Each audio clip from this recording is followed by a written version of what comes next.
My parents said, "We've booked the entire week of July 4th at your new lake house.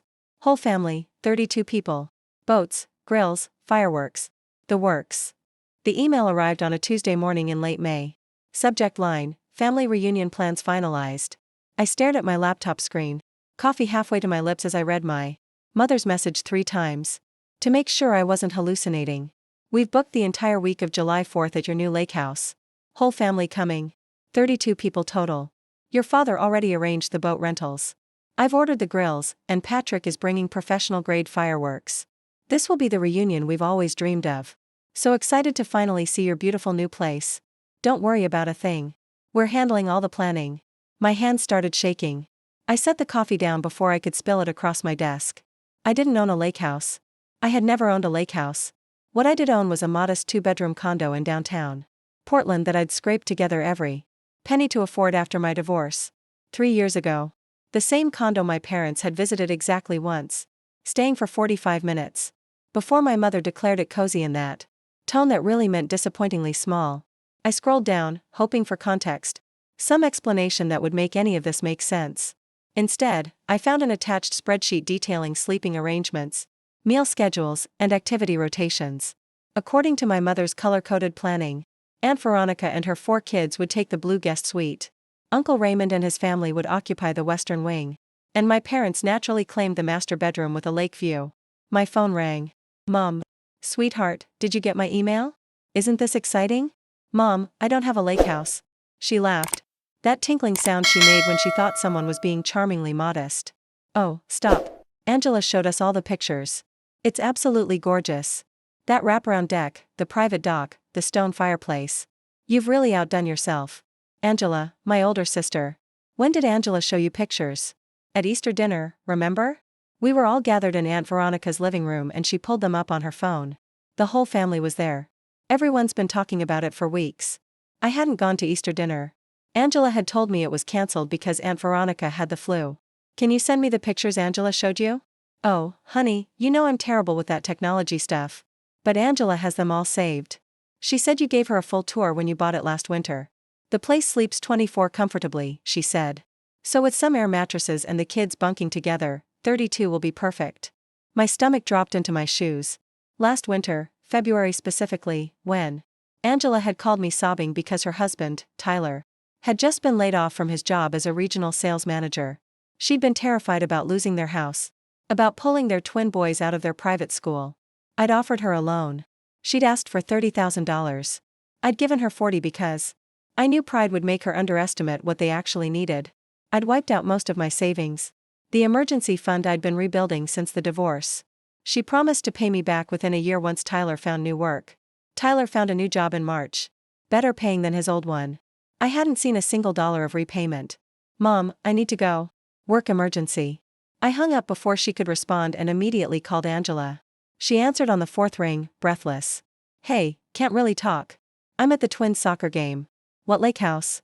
Silence, then, "Oh, Mom already contacted you." "Angela, what the hell is going on?" She sighed heavily, as if I were inconveniencing her. "Look, it was supposed to be a surprise. We were going to tell you closer to the date." "Tell me what?" "Tyler and I found this amazing property upstate. 6 bedrooms right on Lake Otsego. The owners needed to sell fast, so we got an incredible deal. We've been fixing it up as an investment property, with my $40,000. It was more of a business partnership. You provided capital.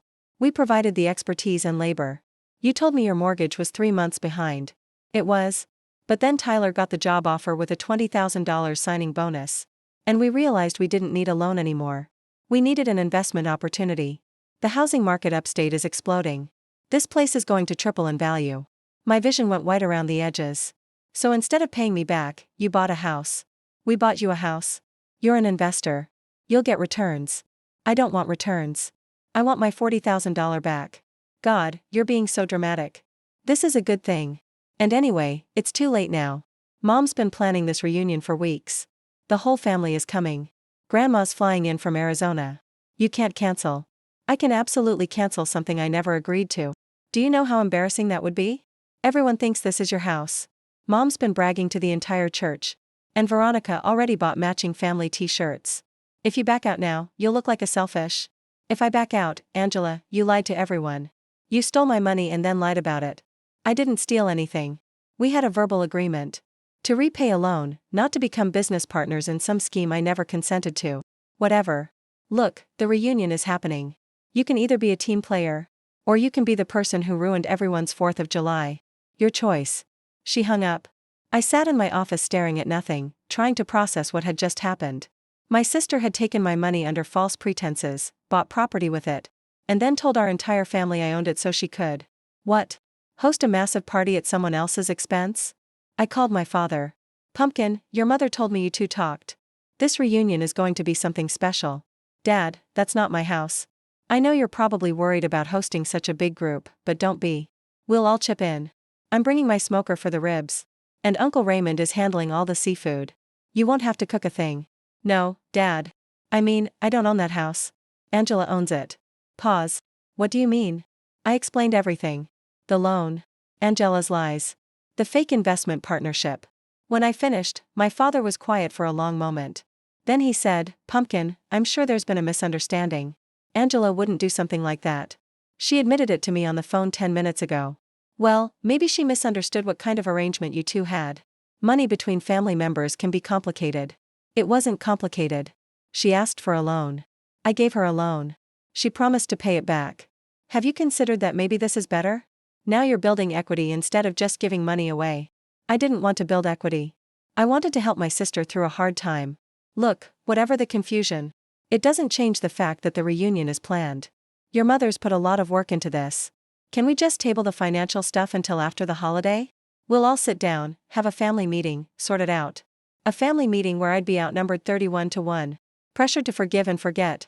Told I was making a big deal out of nothing. Sure, Dad, we'll table it. I hung up and sat very still, thinking.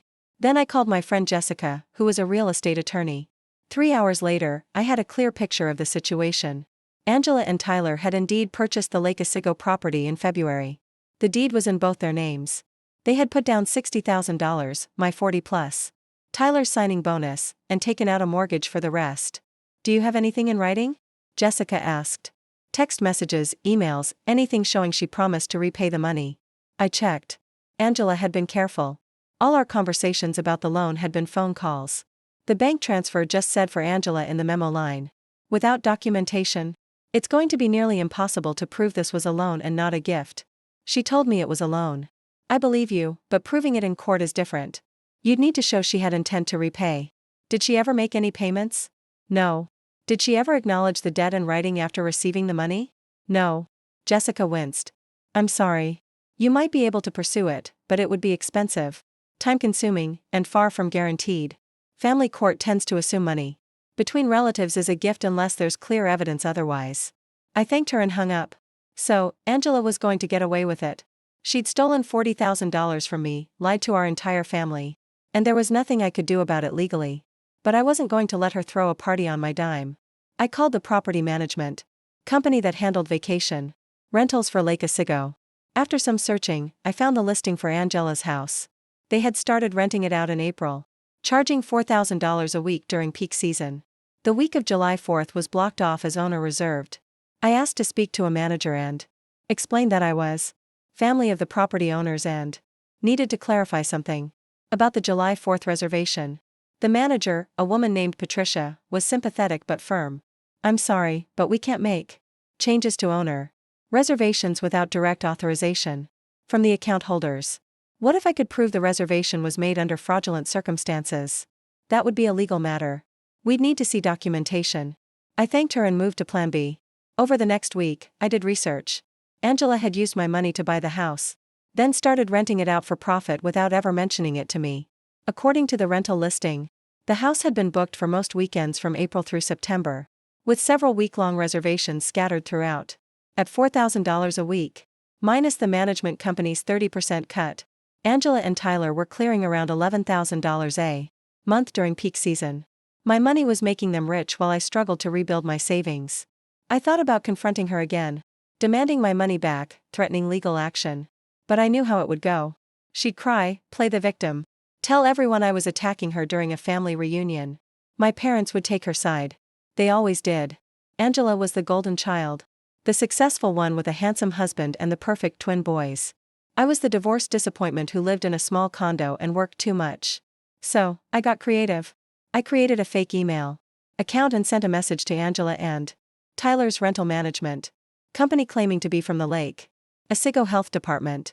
The email stated that multiple guests at the property had reported severe gastrointestinal illness after their stays, and the health department was launching an investigation into possible water contamination.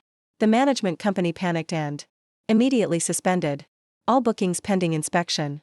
Angela called me that afternoon, hysterical. Someone reported our house to the health department. They're saying the water is contaminated. Our upcoming bookings are being cancelled. That's terrible, I said, keeping my voice neutral. We're losing thousands of dollars. Tyler is on the phone with the health department right now. But they're saying they never sent any notice. Someone is sabotaging us. Who would do that? I don't know, but when I find out, I'm suing them for everything they have. Have you considered just giving people their money back? I suggested. Maybe this is karma. Karma for what? For stealing $40,000 from me and lying about it. She sucked in a sharp breath. You did this. I have no idea what you're talking about. You lying, you sabotaged our rental business. I couldn't have. I don't own the house, remember? I'm just an unwilling investor with no documentation. I'm telling Mom. Go ahead. While you're at it, tell her how you used my money to buy it. She hung up. 20 minutes later, my mother called. What is wrong with you? Angela is beside herself. She's worked so hard on that property and you're trying to destroy it. Mom, she stole from me. She did no such thing. You gave her money and she invested it wisely. You should be thanking her. Thanking her for lying to the entire family about who owns the house. She was trying to be generous. She knew you couldn't afford a place like that on your own. So she told a little white lie to make you look better. She was doing you a favor. The audacity took my breath away. A favor? Yes. And this is how you repay her? By destroying her business? I'm ashamed of you. The reunion is cancelled, Mom. It most certainly is not. We're still coming. Angela says the health department thing is just a misunderstanding. And it'll be cleared up in a few days. Even if it is, I'm not coming. Don't be childish. I'm not being childish. I'm being someone who won't pretend everything is fine. When my sister is a thief and a liar. If you don't come to this reunion, don't bother coming to any future family events. Understood. I hung up. Over the next 3 weeks, my phone exploded with messages. Cousins, aunts, uncles, all weighing in. Half thought I was overreacting. The other half didn't understand what was happening and just wanted to know if the reunion was still on. Angela, meanwhile, managed to get the health department confusion cleared up. There had never been an investigation. The management company apologized for the error and reinstated the bookings. But I wasn't done. In mid-June, I took a week off work and drove up to Lake Otsego. I rented a small cabin a few miles from Angela's property and did surveillance. On Tuesday, I watched as Tyler met with a contractor to discuss adding a hot tub to the back deck. They threw around numbers casually, eventually settling on $18,000 for the installation. On Wednesday, Angela arrived with an interior designer to discuss updating the furniture. I couldn't hear the exact quotes, but I saw them measuring windows for custom curtains. They were spending money they'd made from my investment with no intention of ever cutting me in or paying me back. Thursday, I went to the county assessor's office and pulled all the public records on the property, purchase price, mortgage amount, tax assessments. I made copies of everything. Friday, I visited 3 different rental properties on Lake Otsego and asked the owners about their experiences. 2 of them mentioned that Angela and Tyler had undercut their prices when they first started renting, poaching several regular customers. I gathered testimonials, screenshots of Angela's rental listings showing the income they were generating, and documented everything meticulously. Back in Portland, I couldn't sleep. Every time I closed my eyes, I saw Angela's face at family gatherings, always smiling, always the center of attention. The way she'd leaned in conspiratorially to tell stories that made her look heroic. How she'd managed to turn every conversation back to her accomplishments. The twins' achievements at their expensive private school. Tyler's promotion, their recent kitchen renovation. I'd always felt diminished around her. Like a shadow version of what our parents wanted. She got married at 25 to a man with an MBA. I got married at 27. To a teacher who turned out to be serially unfaithful. She had picture-perfect twins. I had a miscarriage that ended any chance of children. She lived in a 4-bedroom colonial. I lived in my modest condo. And now she had taken the one thing I had that mattered, my financial stability. My carefully rebuilt life. After divorce, and turned it into another trophy for herself. The website idea came to me at 3 o'clock in the morning. I sat up in bed, my heart racing, and grabbed my laptop. I wasn't a web designer, but I knew enough to use a template platform. I chose something clean and professional, nothing flashy or vindictive looking. The domain name took me 20 minutes to settle on. Finally, I chose leostruth.com. Then I went ahead and created a website. But before I published it, I added something else, a detailed financial breakdown. I showed exactly how much money Angela and Tyler had made from rentals since April. Conservative estimates, accounting for their occupancy rate and the management fees, put it at around $30,000 in just over 2 months. They'd already recouped 3/4 of my initial investment, and I hadn't seen a penny. I also included a section titled The Ripple Effects. In it, I detailed how the lie had spread. My mother bragging to her church group that I'd finally achieved something meaningful. My father telling his golf buddies about his daughter's impressive real estate investment. Cousins asking me for advice on their own property searches. Conversations I'd had to awkwardly deflect because I had no idea what they were talking about. Angela hadn't just stolen my money, she'd stolen my identity and replaced it with a fiction that served her purposes. I added one final section, what I'm asking for. It wasn't dramatic. I didn't demand public apologies or groveling. I simply stated that I wanted my $40,000 returned, acknowledgement that the property was not mine, and honesty with our family about what had actually happened. Reasonable, straightforward, impossible to argue with. I saved everything as a draft and didn't publish it. Not yet. Instead, I sent Angela one final email. No phone call this time. I wanted documentation. Angela, this is your last opportunity to make this right before I take further action. I need the following. 1. My $40,000 returned in full by June 23. 2. A truthful explanation to our family about the property ownership. 3. A written acknowledgement that the money was a loan, not an investment or gift. If you can't agree to these terms, I will be forced to share the full truth with everyone. You have 72 hours to respond. She replied in 15 minutes. You're threatening me now? Seriously? After everything I've done for this family, everything I've sacrificed, you're going to blackmail me? Go ahead and tell everyone whatever lies you want. Tyler and I have lawyers, and we're prepared to defend ourselves against your slander. This conversation is over. I published the website at 11:47 p.m. on June 23. It was simple, clean, and factual. The headline read, The Truth About the Leos Property. I laid out the timeline. Angela's request for a loan in February. The bank transfer showing I'd sent $40,000. The property purchased 2 weeks later with a $60,000 down payment. The rental income they'd been generating since April. The fact that Angela had told our entire family I owned the house to justify hosting a massive reunion there. I included screenshots of text messages where Angela had discussed her mortgage crisis. I included her rental listings showing monthly income. I included the property records showing her and Tyler as sole owners. I didn't editorialize. I didn't call her names. I just presented facts, dates, and documentation. Then I sent the link to every member of my extended family. The fallout was immediate. My phone started ringing at 6 o'clock in the morning. I didn't answer. Instead, I watched the website analytics. 93 visits in the first hour. Comments started appearing on the family Facebook group. Aunt Veronica, is this real? Did Angela really do this? Uncle Raymond, I always thought something was fishy about that lake house story. Cousin Derek, this is messed up. Angela straight up lied to everyone. My mother's response came via voicemail. You are tearing this family apart over money. I didn't raise you to be this vindictive. Angela's response was more direct. She tried to have the website taken down, claiming defamation. But everything on it was true and documented. Her lawyer sent me a cease and desist letter. I sent back a response drafted by Jessica pointing out that truth is an absolute defense against defamation. The reunion date approached. I didn't hear much from anyone, but I monitored social media. The family group chat went silent. The matching t-shirts Aunt Veronica had ordered sat in boxes in her garage. In the days between publishing the website and July 4th, I received dozens of messages. Some were supportive, some were confused, and some were outright hostile. Cousin Madison wrote, Holy, I had no idea. Angela's been acting like this was some joint venture you two planned together. Uncle Raymond called and left a voicemail. I don't appreciate being made a fool of. Angela told me you'd given her permission to use your name for tax purposes. If I'd known the truth, I never would have agreed to come. My mother, predictably, was the most vicious. She sent a group email to the entire family defending Angela. My daughter is going through a difficult time and has made some errors in judgment.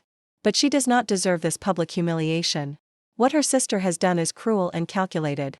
Designed to destroy Angela's reputation over a simple business disagreement. A simple business disagreement. That's what $40,000 of theft had become in her mind. But the message that hit hardest came from my grandmother in Arizona. My father's mother. She was 86, sharp as ever. And had always been quietly supportive of me through my divorce and struggles. Sweetheart, I read everything on your website twice. I want you to know I believe you, and I'm appalled at what Angela did. I also want you to know I won't be attending the reunion. I've already canceled my flight. Your grandfather would have been furious about this. Rest his soul. He always said a person's word is their bond. Angela broke hers and your parents are enabling her. I'm sorry you're going through this. But I'm proud of you for standing up for yourself.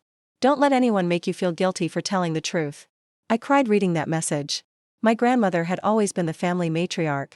The one person whose opinion carried weight with everyone. Her withdrawal from the reunion sent shock waves through the family. Aunt Veronica called me directly. Your grandmother just told me she's not coming. She explained why. I've been thinking about everything you wrote and I owe you an apology. I got swept up in the excitement and didn't ask enough questions. The sleeping arrangements your mother sent me should have been a red flag. Why would you need us to assign bedrooms in your own house? I'm not coming either. You've made your point. Angela is devastated. Is this really what you wanted? I responded, I wanted honesty and my money back. Still waiting for both. He didn't reply. July 4th arrived. I spent it at a beachside resort in California, drinking mojitos and reading a thriller novel. I had booked the trip a week earlier, needing to physically remove myself from Portland and any possibility of family drama. The resort was adults only, blissfully quiet, with a view of the Pacific that made my problems feel very small. Around 10 in the morning, I got a call from cousin Derek, Uncle Raymond's son. He was one of the few family members close to my age who I'd actually stayed in touch with over the years. You're not going to believe this, he said. I drove past Angela's lake house this morning. I live about 40 minutes away, and there are only 2 cars in the driveway. Hers and Tyler's. Nobody else showed up. Nobody? Well, I saw your parents' car leaving as I pulled up to check it out. They looked pissed. I'm guessing they tried to make it happen and gave up when they realized it was just going to be them and Angela. I felt a complex mix of emotions. Satisfaction, definitely, but also something sadder, grief for what could have been if Angela had just been honest from the start. Around noon, my phone buzzed.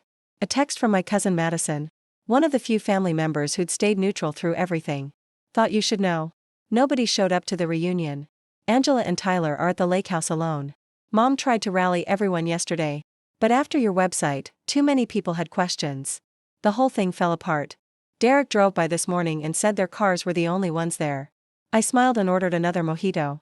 Madison sent me a few more updates as the day went on. Angela and Tyler sitting alone on the dock. The massive grill my father was supposed to bring conspicuously absent. The professional fireworks Patrick had promised to bring also nowhere to be seen.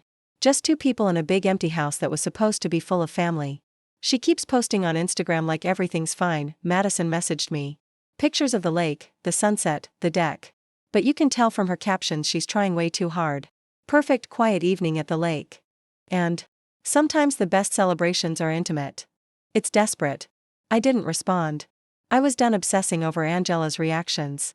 But the shot of schadenfreude was real. I won't lie.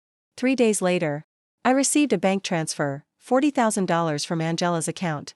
No note, no apology, just the money. I deposited it and immediately transferred it to a high-yield savings account. An hour later, Angela called. I almost didn't answer, but curiosity won.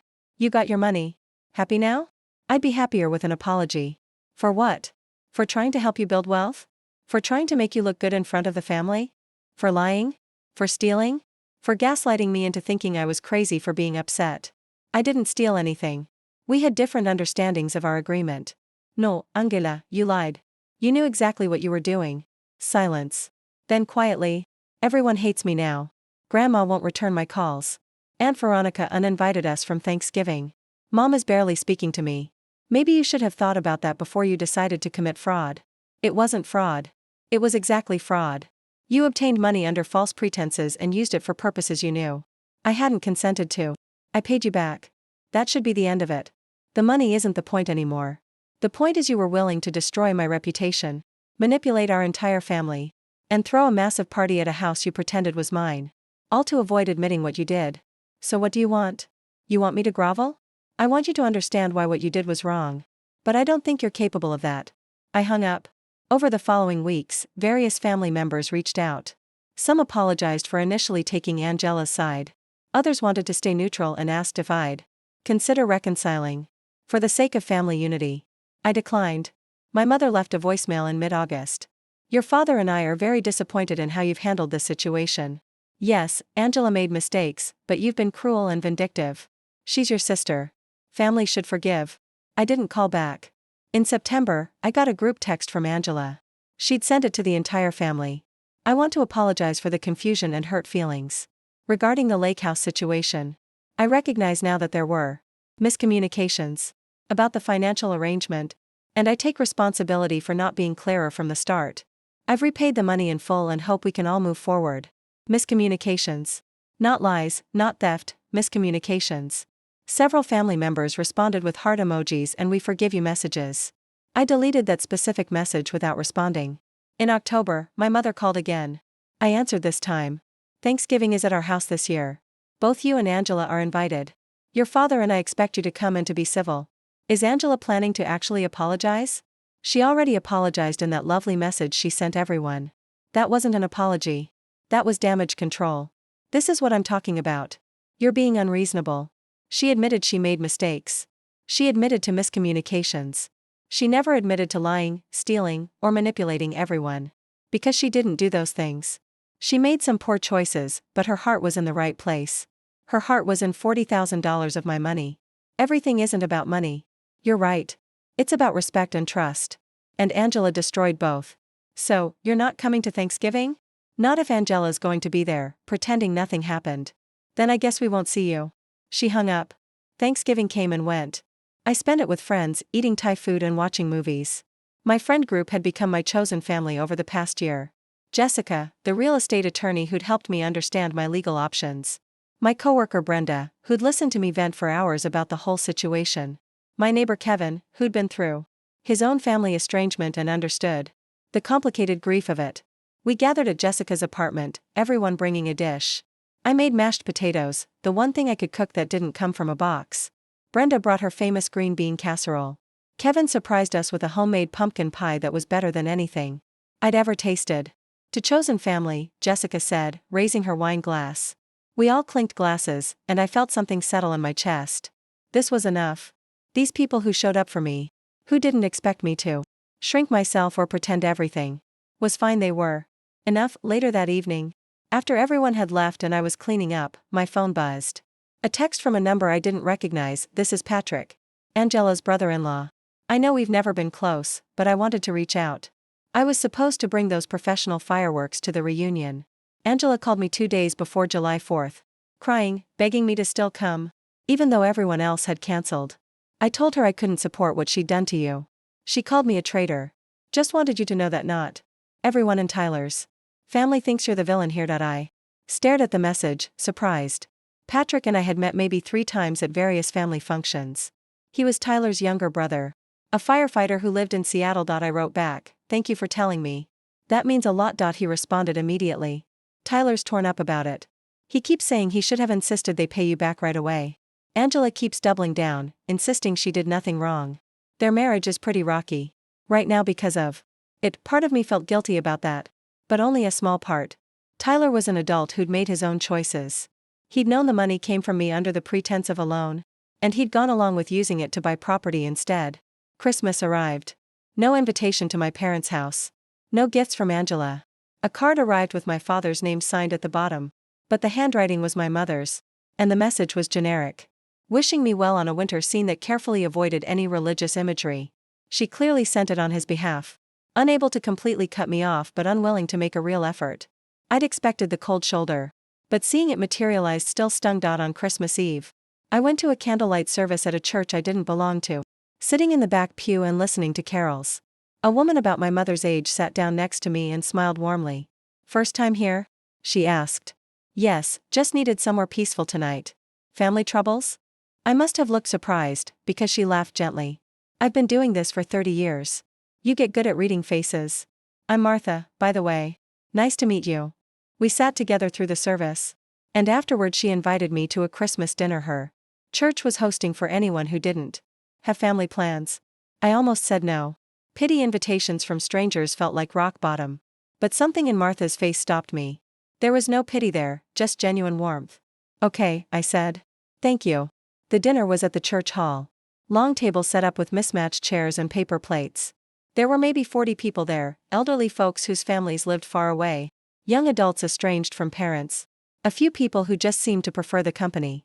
I sat between Martha and a man named Christopher who'd recently moved to Portland for work and didn't know anyone.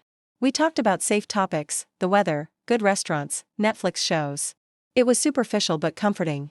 When someone asked if I had family nearby, I found myself saying, "It's complicated right now," and leaving it at that. Christopher nodded knowingly. Same. Haven't spoken to my dad in 3 years. Do you miss him? Every day, but not enough to go back to pretending his behavior is acceptable. That resonated deep in my bones. In January, about 8 months after the whole mess started, I ran into Aunt Veronica at a grocery store. She hugged me immediately. "I've been meaning to call you. I'm so sorry for how everything went down." "It's okay." "It's not okay." I believed Angela without question because she's always been so convincing. "But what she did to you was wrong." "Thank you for saying that. Your mother is still furious with you. She thinks you should have handled it privately instead of exposing Angela to the whole family." I tried handling it privately. Angela refused to acknowledge she'd done anything wrong. I know. For what it's worth, several of us have pulled back from Angela. She keeps trying to act like everything's normal, but people remember. Trust isn't easy to rebuild. We talked for a few more minutes, then exchanged numbers and promised to stay in touch. As I drove home, I thought about everything that had happened. I'd lost my relationship with my parents, at least temporarily. I'd lost my sister, possibly permanently. I'd created a massive family rift that would take years to heal, if it ever did. But I'd also gained something. Self-respect. The knowledge that I wouldn't be a doormat, even for family. The certainty that my boundaries mattered. And I had my $40,000 back. 2 weeks ago, I got a message from a number I didn't recognize. "This is Tyler. Angela doesn't know I'm reaching out. What you said about her not understanding why what she did was wrong, you were right. She genuinely thinks she was helping you by investing your money, instead of using it to catch up on bills. She can't see that taking someone's money and using it differently than they intended is theft, even if the outcome is profitable. I've tried talking to her about it, but she just gets defensive. Anyway, I wanted you to know that at least one person in this situation sees your side clearly. I'm sorry for my part in it. I should have insisted we return your money immediately when I got the new job." I stared at the message for a long time before responding. "Thank you for saying that. It means more than you probably realize." He wrote back immediately. "For what it's worth, Angela's miserable. She won't admit it, but losing her relationship with you has destroyed her. She talks about you constantly, always justifying her choices, always insisting she was right. I think deep down she knows she wasn't. That's not my problem to fix." "I know. I just thought you should know." I thanked him and didn't respond further. Last week, I received a letter in the mail, handwritten from Angela. It was 4 pages long. The first 3 pages were justifications, explanations of her thought process, descriptions of how hard she'd worked to make the lake house profitable. The final page was different. "I know you'll probably never forgive me. I know I destroyed something between us that can't be repaired. I want you to know that I do understand now why you were angry. Tyler helped me see it. You trusted me when I was desperate, and I betrayed that trust. I told myself I was being smart, making your money work harder. But really, I was just being selfish. I wanted the house. I wanted the income. I wanted to look successful. And I was willing to sacrifice our relationship to get those things. I'm sorry. I know sorry doesn't fix anything, but I needed to say it anyway." I read the letter 3 times, then put it in a drawer. Maybe someday I'll respond. Maybe I'll reach out and try to rebuild something. But not today. Today I'm focused on myself. I'm taking a pottery class. I'm dating someone kind who doesn't have a complicated family. I'm saving money for a real vacation somewhere tropical where I can completely disconnect. My life is smaller now in some ways, quieter, fewer family gatherings, fewer obligations to people who didn't value me. But it's mine. Built on my terms, with my boundaries intact. I sent my father a card back with a gift certificate to his favorite steakhouse. Unsigned. He never acknowledged it, but I didn't need him to. It was my way of saying I still cared even if I couldn't be around them right now. And that's worth more than any lake house could ever be.